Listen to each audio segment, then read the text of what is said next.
जोहार। हम हैं दिल्ली यूनिवर्सिटी में और यहाँ इंटरनेशनल लर्निंग एक्सचेंज 2023 में हम पार्टिसिपेट करने के लिए आए थे और मुझे इसी इवेंट में उड़ीसा मालकानगिरी में काम करने वाली किसी परिचय की मोहताज नहीं है जयंती बुरुदा जी मिली, जो जंगल रानी इनिशिएटिव और बोरो दीदी इनिशिएटिव चलाती हैं और एक आदिवासी महिला है। इसके बावजूद इन्होंने मीडिया के थ्रू कैसे लड़कियां अपनी बातों को रख सकती हैं और अपने इलाके की बातों को रख सकती हैं, इसके लिए इतना अच्छा इनिशिएटिव लेकर के काम कर रही हैं। तो मुलाकात हुई तो हम चूँकि खुद आदिवासी समाज से आते हैं और लड़कियों के लिए काम करते हुए मुझे इन जैसी दीदियों से मिलने से और प्रेरणा मिलती है। तो आप सभी को आज मिलवा रहे हैं जयंती बुरुदा दीदी से। और जोहार दीदी। जोहार। तो मैं उन्हीं से उनका परिचय विस्तृत रूप से दिलाने की कोशिश करूँगी ताकि आप लोग वो किस आदिवासी कम्युनिटी से आती हैं इसको जान सकें और उनके बैकग्राउंड के बारे जान सकें। तो दीदी तो जोहार। मेरा नाम जयंती बुरुदा है। जैसे बताया, मैं मलकानगिरी उड़ीसा से हूँ और मेरा जो ट्राइब है वो कोया ट्राइब है। मलकानगिरी उड़ीसा में 70% जो कोया लोग रहते हैं और जैसे कि देखेंगे वहाँ पे ज़्यादातर कोया लोग और ट्राइब से वो आज तक भी जो एजुकेशन दूसरी चीज़ों में वो पीछे ही है। और इस तरह से ही वहीं पे मैं पढ़ाई लिखाई, मेरा स्कूलिंग और कॉलेज वहीं पे हुआ और उसी दौरान मुझे इंटरेस्ट था कि कुछ अपने लोगों के लिए कुछ करूं। तो उसी दौरान कुछ सोशल वर्क भी करती थी मैं और उसी तरह लोगों के साथ मिलना हुआ, हमारे इश्यूज़ खुद का समझने का भी वो चांस मिला। लेकिन मन में था बाहर पढ़ाई करूं। ऐसे मैं घर वालों को भी मना किया कि नहीं, बाहर कहाँ जाओगे लड़की, और मैं पढ़ाई में क्या करूं। वो सब्जेक्ट मैंने रिजेक्ट किया, नहीं मुझे नहीं पढ़ना है। तब मुझे कहीं ना कहीं लगा कि मुझे मीडिया का पढ़ाई करनी है। तो तब घर में बोला तो उन्होंने बोला कि नहीं, तुम लड़की हो के मीडिया का पढ़ाई क्यों करोगे, और सबने मना कर दिया। उसी दौरान एक एंट्रेंस मैंने दिया था, उसमें 500 स्टूडेंट एंट्रेंस दिए थे, 30 सीट था, उसमें मेरा सिलेक्शन हो गया था। लेकिन घर वालों ने मना किया तो मैं उदास थी, क्या करूँ, घर वाले पैसा नहीं देंगे, पढ़ाई कैसे करूँ। लेकिन मेरा मन बहुत था कि मुझे पढ़ना है और दोस्तों ने सहयोग किया, मेरा एडमिशन का फ़ीस दिया और ऐसे कि हॉस्टल फीस भी देने के लिए मेरे पास नहीं था। दोस्तों ने एक फ्रेंड के, उनके रिलेटिव के यहाँ मुझे रुकने के लिए दिया। तो उसी दौरान मैं 2 साल अपना पढ़ाई कंप्लीट की। तो घर से तो निकल ही गई थी, तो उसी दौरान मैं बाहर जॉब के लिए भी भुवनेश्वर चली गई। वहाँ पे मेरा 1 मंथ का इंटर्नशिप था, तो वहीं पे मुझे एक अपॉर्चुनिटी मिला काम करने का। तो वहाँ पे जाके बहुत कुछ जानने को मिला, क्योंकि मलकानगिरी से बाहर मैं कभी निकली नहीं थी और एक एज ए लड़की बाहर जाना, घर छोड़ के और नया माहौल में चैलेंज को एक्सेप्ट करना, वो सब एक मेरे लिए सीख ही था। डर था कहीं ना कहीं, लेकिन मैं आज सोचती हूँ बहुत कुछ सीखने को मिला।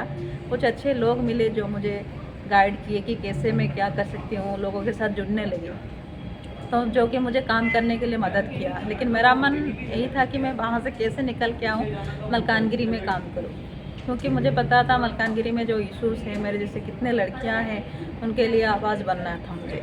तो इसीलिए सोच के मैंने वहाँ पे पहले तो कलिंगा टीवी, एक उड़ीसा का रीजनल टीवी चैनल है, उसमें मैंने ज्वाइन किया था।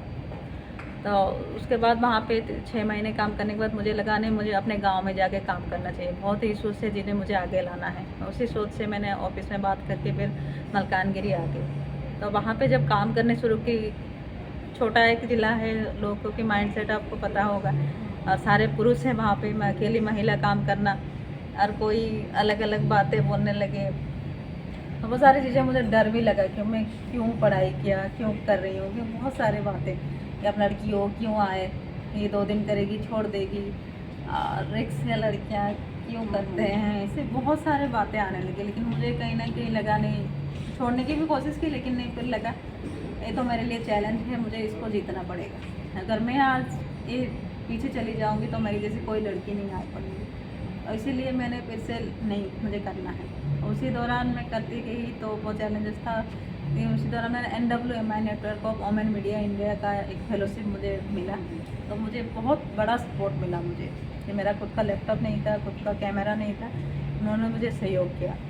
तो उसके दौरान मैं अपना काम को भी बहुत निखार पाई और उन लोगों से मिलने की मुझे जो एक चांस मिला, जो बड़े बड़े पत्रकार महिलाएं हैं, इतने सारे महिलाएं जिनको मैंने कभी मिला नहीं था अपनी ज़िंदगी में, तो उनको देख के लगा कि अरे यार, मैं तो अकेले नहीं हूँ, इतने महिला काम कर रहे हैं और इतनी अच्छी काम कर रहे हैं। तो वो मेरी ताकत बनी उनसे जब सुनी उनकी ज़िंदगी। तो उस दिन मुझे लगा कि एक मेंढक जैसे एक तालाब से निकल के दुनिया देख रही हूँ। बहुत सारी चीज़ें मेरे लिए और स्ट्रॉन्ग हुई कि मुझे नहीं करना ही है। तो एज ए जर्नलिस्ट जब काम की तो गांव में जाना, महिलाओं से जो एरिया देखना और जो बहुत सारे इशू को आइडेंटिफाई हुए, तो तभी लगा कि नहीं, मेरा खुद का टाइम भी देना पड़ेगा। जो मेरे बहनें हैं छोटे छोटे, इनका लाइफ को मुझे सुधारना पड़ेगा। मुझे सोच को लेके मैंने बड़ो दीदी का कुछ बहनों के साथ बात की, हम ऐसा कर सकते हैं। हाँ, उन्होंने भी साथ दिया, जी अब करेंगे। वही कॉलेज से ही हम कुछ स्टूडेंट के साथ जुड़े थे और सब हमारे साथ आगे आए और मिलके वो काम कर रहे हैं। 4 साल हो गया हम लड़कियों के साथ जुड़े हैं, 100 से ज़्यादा वॉलंटियर हो गए हैं। हम वॉलंटियर ही कर रहे हैं, हम किसी को पैसा नहीं देते, कुछ नहीं, जस्ट ऐसे जाके उनको बताते हैं कि हमारी ज़रूरत कितनी है समाज के लिए। अगर हम पढ़ लिखे तो हमारे बहनों को कितनी ज़रूरत है, मलकानगिरी क्या है, किस तरह का, हर कोई जानते हैं। तो अपना अपना साथ देते हैं, हर कोई आते हैं, इंडिविजुअल पर्सनली आते हैं, हम साथ देते हैं, हम जाते हैं, प्रोग्राम्स करते हैं। तो बहुत अच्छा एक फीलिंग हमें भी आता है जब गांव-गांव से लड़कियां जुड़ते हैं हमारे साथ। बहुत सारे इश्यूज हम सॉर्ट आउट करते हैं, ऐसे ऐसे काउंसलिंग करते हैं, क्योंकि हमें भी डर लगता है जब महिला, ऐसे बातें भी होती हैं। तो बहुत अच्छा ही अनुभव है और अच्छा लगा कि हम कर लिए, ऐसा होना भी था क्योंकि उनको ज़रूरत है हमारी और हम उनके लिए कुछ कर सकें। तो वही उम्मीद से हम लोग कर रहे हैं। और जो जंगल रानी का ऐसे तो जर्नलिस्ट मैंने काम किया, जो महिला और आदिवासी होना और एक चैलेंज था, जैसे बोल रही थी, चैलेंज से ही बढ़ के आई थी। और उसके साथ हमारा एजुकेशन रेशियो देखेंगे आदिवासी लड़कियों का बहुत कम है, और मीडिया में आना वो और बहुत कम नहीं होगा। तो इसीलिए लगा कहीं ना कहीं मैं क्यों बच्चों को कुछ सिखा पाऊँ या कुछ कर सके ये लोग। तो उसी सोच से लेके हमने मीडिया का जंगल रानी इनिशिएटिव का सोचे कि हम ऐसा कुछ करें, कुछ महिला लड़कियों को सिखाए। मोबाइल से आज मीडिया का काम चल रहा है, जर्नलिज्म, मोबाइल जर्नलिज्म चल रहा है, कैमरा की ज़रूरत नहीं। तो उसी सोच को लेके हमने जो मोबाइल से बच्चों को ट्रेनिंग दे रहे हैं, कैसे हम खुद का स्टोरी खुद बनाएंगे, खुद दिखाएंगे। आमो खबरों आमो द्वारा आमो पाई, यही टैगलाइन से हम लोग शुरू किए हैं। और गांव-गांव के लड़कियां आ रहे हैं सीखने के लिए, कॉलेजेस में जाते हैं, हम लोग अप्रोच करते हैं, ऐसा ऐसा है, तो वो खुद अपने से जुड़ रहे हैं। धन्यवाद। जयंती जी, आपसे जानना चाहेंगे कि ये जो आप इनिशिएटिव बनाए हैं बोड़ो दीदी और जंगल रानी करके, ये बहुत ही अद्भुत और नवाचार का पहल है जो कि आपने अपने उड़ीसा में किया है। तो इसके बारे में कैसे विचार आया, इसके बारे में थोड़ा सा बताइए। देखिए, मैं मलकानगिरी ज़िले से बिलोंग करती हूँ, उड़ीसा मलकानगिरी। तो वहाँ पे जब हमने जर्नलिस्ट मैंने 6 साल काम किया, तो उसी दौरान जो महिला को ज़्यादातर हम लोग घूमते थे, महिला और बच्चों के जो सारे इश्यूज देखते थे, तो कहीं ना कहीं लगा जो यंग गर्ल्स हैं उनको कुछ ज़रूरत है हमारा। तो तभी लगा कि कुछ अपने खुद से कुछ करें कि उन लड़कियों के पास पहुँचे जहाँ लोग नहीं पहुँच पाते, बहुत सारी चीज़ें मैसेज नहीं जा पाता है। तो उसी दौरान हमने कुछ वॉलंटियर के साथ बैठे और सब एक विचार रखे कि हम कुछ कर सकते हैं क्या, ऐसे जाके उनके पास पहुँचे। और जो बहुत सारे मुद्दे हैं, जैसे बहुत सारे ऑब्वियस केसेस गाँव में देखने को मिलता था, और उसीलिए हम लोग सोचे उनके पास पहुँचे, एटलीस्ट उनको समझाए गुड टच बेड टच के माध्यम से। और पीरियड को लेके जो अर्ली प्रेगनेंसी केसेस आ रहे हैं उसमें बच्चों का कोई समझ में नहीं होता है, उस चीज़ को ज़्यादातर हमने लगा कि पीरियड को लेके धीरे धीरे उस चीज़ को बात करेंगे, क्योंकि सडनली गाँव में इस चीज़ को बात करेंगे तो बच्चे ओपन नहीं होते हैं, क्योंकि और इतना छोटा मुद्दा नहीं है, लड़कियाँ तो ज़्यादातर खुलेंगे नहीं। तो तभी हमने सोचा बड़ो दीदी का जो नाम दिया हमने, क्या एक नाम रखते हैं इसको, बड़ो दीदी बड़ी बहन। तो बड़ी बहन के जैसे हम लोग अगर जाएंगे उनके पास तो अपनी बात रखेंगे, खुल के ओपननेस आएगा उनमें, और हमें ऐसे समझाएंगे कि रिस्पॉन्सिबिलिटी जैसे उनको भी लगे कि नहीं, हाँ, भरोसा कर सके। उस भरोसे के लेके हमने वो काम किया। तो मलकानगिरी में हमारा 7 ब्लॉक है। तो वहाँ पे हर ब्लॉक में ऐसा एरिया है जहाँ पे अनरीचेबल है, जहाँ पे नेटवर्क नहीं है, जहाँ पे रास्ता नहीं है। तो उस इलाकों में हम जाने की कोशिश की। हम लोग जो जुड़े थे 15-20 लड़कियाँ टाउन में जो थे, पढ़ रहे थे, कुछ पार्ट टाइम काम कर रहे थे, सब मिलके हम जो छुट्टी के दिन होता है सैटरडे और संडे, 2 दिन हम लोग तय करते थे आज जाएंगे कोई गाँव। तो उस गांव में जाके हम वर्कशॉप करते थे बच्चों के साथ, उनको वो सारे फिल्म दिखाते थे और उसके बाद फ्रेंडली माहौल बना के उनके साथ चर्चा करते थे। इस तरह से हम सारे बहुत एरिया के लड़कियों के साथ जुड़ने लगे। और बहुत सारे मुद्दे भी जो बाहर से आने लगे हमारे पास, वो खुद हमें फ़ोन करते थे कि हमारे साथ ये हुआ है, हम क्या करें। जो एक काउंसलिंग का जैसा चला, तो पहले पहले तो हमें लगा था रिस्पॉन्ड नहीं आएगा, लेकिन धीरे धीरे 1-2 साल काम करने के बाद बहुत सारे रिस्पॉन्ड आने लगे। बहुत एरिया से जो भी इशूज़ होता है लड़कियाँ बताने लगी, उनके गांव के मुद्दा लेके बोलिए, उनके पर्सनल लाइफ में कुछ हो रहा है, वो सारे बातें खुल के शेयर करने लगे, जो कि बहुत बड़ी एक अचीवमेंट था हम लोगों के लिए। कि अच्छा लगा कि ऐसा हो पा रहा है, बच्चे खुल के हमें अपने बात बता रहे हैं। तो उसी वजह से हम लोग उसका शुरुआत की। और जंगल रानी इनिशिएटिव का बात देखिए तो एज ए जर्नलिस्ट मैंने जो काम किया, ज़्यादातर मैं एक आदिवासी लड़की हूँ, और जो रीजन में मैंने काम किया है उड़ीसा में भी देखिए, जहाँ भी देखिए आदिवासी समाज का ऐसा कोई खुद का वॉइस नहीं है जहाँ पे चीज़ें ज़्यादातर आ सके, ऐसा कुछ प्लेटफॉर्म नहीं मिलता है। तो इसीलिए हमने सोचा है खुद का एक प्लेटफॉर्म हो जहाँ पे हम खुद का स्टोरीज़ को हम खुद कर सके और दिखा सकें। तो और ज़्यादातर महिलाएं, लड़कियों को एज ए वुमेन मैंने भी काम किया, बहुत दिक्कतें आई कि मुझे तो लगता था मैं गिव अप कर लूँ। तो महिला को आगे आने में समाज भी, जो लोग भी हैं, देते नहीं हैं। तो उसी वजह से सोचे कि कुछ महिलाओं को हम सिखाएं, वो महिलाएं ही अपना रिप्रेजेंट करें, अपना स्टोरीज़ खुद दें। उस सोच को लेके हमने जंगल रानी इनिशिएटिव शुरू किया। तो कुछ लड़कियों को लाए, ट्रेनिंग दिए, फिर वो अपने अपने गांव से कुछ स्टोरी भी कर रहे हैं।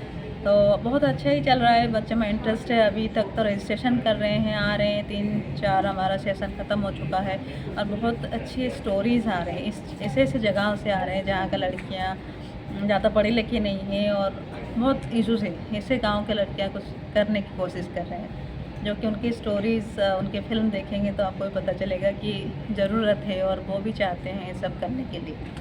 तो यही उम्मीद है कि इस माह जो सोच से हम लोग कुछ एक बदल पाएंगे, और महिलाएं जो ज़्यादातर मीडिया में आके, वो भी एक एम्पावर ही कहेंगे, खुद को समझना या खुद का स्किल को देख के जो कुछ करने का जो उम्मीद उनमें भी जगेगा, यही सोच से हम लोग आगे बढ़े। तो ये जो स्टोरीज लड़कियां लाती है, उसको देखने के लिए कौन सा चैनल सब्सक्राइब करना पड़ेगा, ये दर्शकों को बता दीजिए। जी, फिलहाल तो अभी हमने एक फेसबुक पेज भी बनाया है जंगल रानी, और यूट्यूब चैनल भी है, और हमारा जो रील इंस्टाग्राम में भी छोड़ने का है। अभी न्यूली कुछ 3-4 स्टोरी से छोड़े हैं, बाकी अभी शुरुआत है।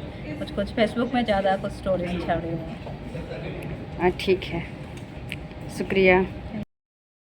भवानी जी, मैंने यहाँ इस इवेंट में आपके ऊपर बनी एक शॉर्ट फिल्म और आपकी संघर्ष की कहानी आपके मुख से ही सुनी, और मैं काफ़ी आपसे प्रेरित हुई हूँ कि आप लोग जयंती दीदी के साथ जुड़ करके जंगल रानी इनिशिएटिव में काम कर रहे हैं। तो इस जर्नी में मतलब कि आप अपने आप को किस प्रकार से मतलब कि सहज बना पाए, इसके बारे में थोड़ा सा बताइए। मेरा नाम भवानी हरिजन है और मैं उड़ीसा मालकानगिरी ज़िले से आई हूँ।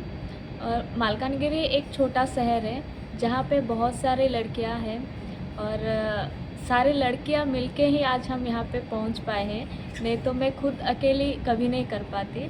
मैं जब 12वीं क्लास में थी तो मैं जयंती दीदी से मिली थी, वो हमारे कॉलेज में आए थे और उनके साथ वहाँ पे बातचीत हुई थी।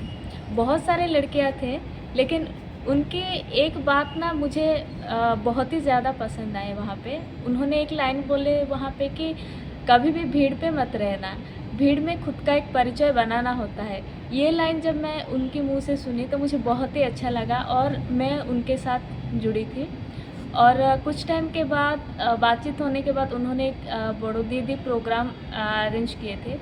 मुझे नहीं पता था बड़ो दीदी क्या है, वो प्रोग्राम में क्या होता है, लेकिन जब मैं बड़ो दीदी प्रोग्राम पे गई तो मुझे पता चला उसके बारे में। बड़ो दीदी का मतलब तो होता है कि जो बड़ी बहन है हमारी, और उनके साथ हम हमेशा कंफर्टेबल हो पाते हैं। कुछ भी बातें हो हम उनको बोल सकते हैं, कुछ भी जो भी चीज़ हम खुद के अंदर अगर कोई भी चीज़ हम छुपाते हैं तो हम उनको बोल सकते हैं। इसीलिए मैं जयंती दीदी के साथ जुड़ी और फिर वो बड़ो दीदी में हमारा 3 दिन का एक ट्रेनिंग प्रोग्राम था और वहाँ पे मेंस्ट्रुअल हाइजीन के ऊपर ट्रेनिंग दिए गए थे। और वो ट्रेनिंग लेने के बाद हम क्या करें, गांव में गए और लड़कियों को इकट्ठा किए, क्योंकि लड़कियां भी ज़्यादातर घर से नहीं निकलती थी। और जब वो आते थे वहाँ पे तो हम मेंस्ट्रुअल हाइजीन के ऊपर उनसे बातचीत करते थे। और ये मेंस्ट्रुअल हाइजीन और गुड टच, बैड टच और ये सब चीज़ें हम इसलिए चुन पाए क्योंकि ज़्यादातर लड़कियाँ इसके बारे में जान के भी अनजान रहती थी। वो सही तरीके से जानते थे, फिर भी घर वाले जो होते हैं वो सब करने नहीं देते हैं। जैसे कि बोलते हैं कि जब पीरियड आती है मतलब किसी चीज़ को छूना नहीं होता है और अलग एक जगह पे जाके बैठते हैं। जब पहले पीरियड आते थे तो पहले के जो लोग थे वो लड़कियों को लेके अकेला जंगल में ले जाके रख देते थे। ये सब चीज़ें होती थी। धीरे धीरे वो जब ख़त्म होने लगा, लोग थोड़ा चेंज हुए, उसके बाद हम भी मतलब उसके बारे में जानने लगे। जानने के बाद गांव में गए, लड़कियों से बातचीत किए, सिर्फ बातचीत नहीं किए, दिल का एक रिश्ता उनके साथ बढ़ने लगा तो बहुत अच्छा लगा। और हम उनके साथ जुड़ के बहुत काम किए और धीरे धीरे बहुत सारे वॉलंटियर्स भी जुड़े हमारे साथ। और सिर्फ वॉलंटियर्स जुड़े काम करने के लिए नहीं, बहुत सारे इश्यूज़ हमको दिखाई दिए, लेकिन उस इश्यूज़ को हमको सामने भी लाना है और वो कैसे लाया जा सकता है। तो हम धीरे धीरे ये जंगल रानी इनिशिएटिव अभी वो शुरू किए। हमारे बड़ो दीदी यूनियन में 100 से ज़्यादा वॉलंटियर्स हैं। एवरी गांव में वॉलंटियर्स हैं। और जब 2020 में कोरोना की टाइम था तो सब लोग घर पे बैठते थे, लेकिन उस टाइम पे हम बहुत ही ज़्यादा एंजॉय किए क्योंकि सब लोग जब घर पे थे हम गांव-गांव गए, रिलीफ बांटने के बहाने गए और वहाँ पे बड़ो दीदी का प्रोग्राम करने के लिए गए थे। रिलीफ भी हमारा हो गया और फिर हम प्रोग्राम करके भी चले आए। तो गांव पे जाने के बाद लड़कियों से जब मिले हमें भी खुशी होती थी और जब हम घर पहुंचते थे अपना फ़ोन नंबर भी उनको देते थे। देने के बाद वो अपना इश्यूज़ हमें बताने लगे और हमको खुश भी लगता था कि जो मेहनत कर रहे हैं उसका रिज़ल्ट कुछ दिखाई दे रही है, लड़कियां हमसे जुड़ रही हैं। और धीरे धीरे ये जंगल रानी इनिशिएटिव अभी हम शुरू किए। यहाँ पे हम 3 दिन का ट्रेनिंग प्रोग्राम कर रहे हैं और गांव की लड़कियां जो है, महिलाएं जो है, वो इस ट्रेनिंग को लेके अपने जो मुद्दा है वो दिखा सके हमें। क्योंकि जो मालकानगिरी पे हो या फिर उड़ीसा पे हो, जो मीडिया होते हैं वो ज़्यादातर हमारे इलाके में पहुंच नहीं पाते हैं और ये सब इश्यूज़ को वो ध्यान नहीं देते, जो कि हमारे लिए हमारे मतलब जो महिलाएं हैं उनको वो पूरा ज़रूरत है। ये सब वो सब लोग जानना चाहिए कि एक महिला जो होता है मतलब घर के काम के साथ उसकी पर्सनल पूरा बॉडी पे जो चीज़ वो सहन करती है वो सब चीज़ें जुड़ना चाहते हैं। तो अभी हम जंगल रानी इनिशिएटिव शुरू किए और धीरे धीरे हम इसको बहुत आगे भी ले जाएंगे। आप अपने जैसी युवाओं के लिए क्या कहना चाहेंगे? मैं तो बस यही कहना चाहूँगी कि वो अपने लिए और समाज के लिए बोलना शुरू करें। जी, बहुत बहुत शुक्रिया हमसे बात करने के लिए आप।